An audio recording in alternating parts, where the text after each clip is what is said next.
इमाम मेहदी और हज़रत ईसा। एक ऐसी दुनिया जहाँ जुल्म मामूल बन चुका हो, जहाँ सच बोलना जुर्म बन जाए, जहाँ ताकतवर कमज़ोर को रौंद रहा हो, जहाँ माँ बाप अपने बच्चों के मुस्तकबिल से खौफजदा हों, याजूज माजूज तबाही मचा चुके हों, ज़मीन की बरकतें ख़त्म हो रही हों, दजाल अपने फ़रेब से ईमान चुरा रहा हो, लोग हक को पहचान कर भी इनकार कर रहे हों। ऐसे वक्त में जब लगे कि अब कुछ भी बाकी नहीं बचा, अब उम्मीद ख़त्म हो चुकी है, तब आसमान से एक सदा नहीं बल्कि अल्लाह की एक सुन्नत ज़ाहिर होती है। अल्लाह कभी अंधेरा मुकम्मल नहीं होने देता। एक चिराग जलता है अंधेरों के ऐन दरमियान। ये चिराग है इमाम मेहदी। और इसके बाद आसमान से एक अजीम मदद नाज़िल होती है, हज़रत ईसा का नज़ुल। ये वीडियो खौफ नहीं, ये वीडियो उम्मीद है, ये वीडियो मायूसी नहीं, ये वीडियो अल्लाह पर यकीन है। नबी करीम सल्लल्लाहु अलैहि वसल्लम ने फरमाया, दुनिया जुल्म से भर जाएगी, फिर अल्लाह मेरी औलाद में से एक शख्स भेजेगा जो ज़मीन को अदल से भर देगा। इमाम मेहदी कोई आम लीडर नहीं होंगे, ना वो खुद ऐलान करेंगे, ना शोहरत के पीछे भागेंगे, वो नबी की नस्ल से होंगे। आजिज़ी इख्तियार करेंगे, ज़बरदस्ती नहीं, अदल से हुकूमत करेंगे। लोग खुद उनके पास आएंगे और कहेंगे, हम थक चुके हैं, हमें अदल चाहिए, हमें हक चाहिए। इमाम मेहदी टूटे दिलों को जोड़ेंगे, बिखरी उम्मत को इकट्ठा करेंगे, जुल्म के निज़ाम को जड़ से उखाड़ देंगे। ये वो वक्त होगा जब ईमान कमज़ोर नहीं बल्कि ताकत बन जाएगा। इससे पहले हमने जब याजूज माजूज का जिक्र किया था तो उसमें ईमान सबका कमज़ोर था। दजाल में ईमान बिल्कुल कमज़ोर था, वो दजाल को खुदा मान रहे थे। उसके बाद इमाम मेहदी का दौर शुरू हुआ। इमाम मेहदी की दौर की खुसूसियात क्या क्या होंगी? ये दौर सिर्फ हुकूमत का नहीं, ये दिलों की तब्दीली का दौर होगा। जुल्म का खात्मा होगा, कभी कोई मजलूम फरियाद नहीं करेगा क्योंकि जुल्म बाकी नहीं रहेगा। अदल व इंसाफ की हुक्मरानी होगी।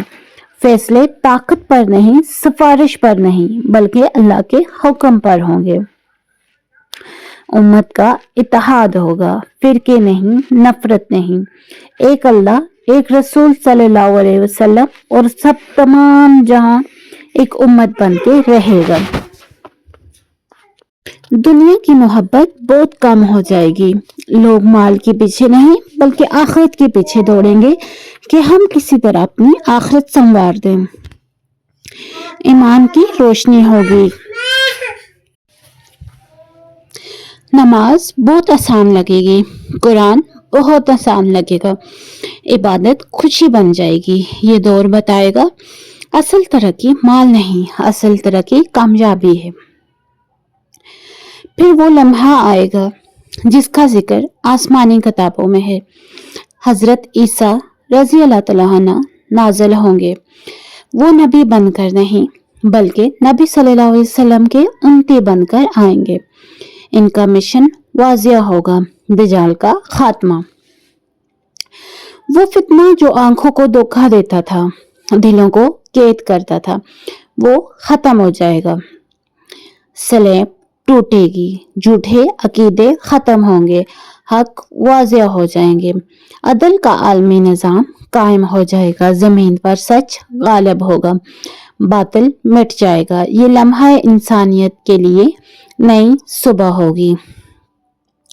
जरा रुक कर सोचें, जब हर तरफ अंधेरा था तब अल्लाह ने उम्मीद भेजी। ये हमें सिखाता है मायूसी कुफर के करीब ले जाती है और उम्मीद ईमान को जिंदा रखती है। ये सब इसलिए नहीं कि हम तारीख सुनकर खुश हो जाएं, बल्कि इसलिए कि हम आज खुद को तैयार करें। क्योंकि सवाल ये नहीं इमाम मेहदी आएंगे या नहीं, सवाल ये है कि क्या हम इनके साथ होंगे। आज खुद से पूछें, क्या मेरी नमाज मुझे बदल रही है?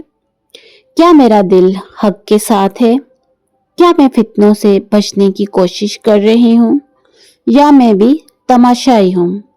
याद रखें, जो हक के वक्त खामोश रहा वो बातिल के साथ लिखा गया।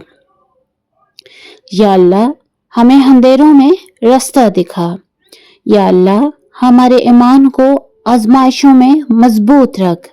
या अल्लाह, अगर वो दौर हमारी जिंदगी में आए तो हमें हक के साथ खड़ा फरमा, और अगर वो दौर ना भी आए तो हमें सच्चे ईमान पर मौत अता फरमा। आमीन। कहते हैं ना कि जब भी किसी के लिए दुआ करो तो ये भी दुआ जरूर करो कि अल्लाह, आज तक हमसे जिसने भी दुआ का कहा है उसकी हर दुआ कबूल फरमा। या अल्लाह, हमें माफ फरमा दे। या अल्लाह, हमारे गुनाहों को बख्श दे। या अल्लाह, आज तक जितने लोगों ने भी मेरे पीछे मेरे सामने कोई गिबत की है, कोई मेरी कुछ भी मेरे खिलाफ बात किए, मैं उनको माफ करती हूँ। तो भी उनको मेरे हक में माफ फरमाना। Thank you for watching. अगर इस वीडियो ने आपके दिल को हिलाया, आपको उम्मीद दी, आपको अल्लाह के करीब किया, तो प्लीज़ हमें लाइक, सब्सक्राइब एंड शेयर ज़रूर कीजिएगा ताकि हम आपके लिए और मोटिवेशनल वीडियोस बनाते रहें। Thank you for watching. अल्लाह हाफिज़।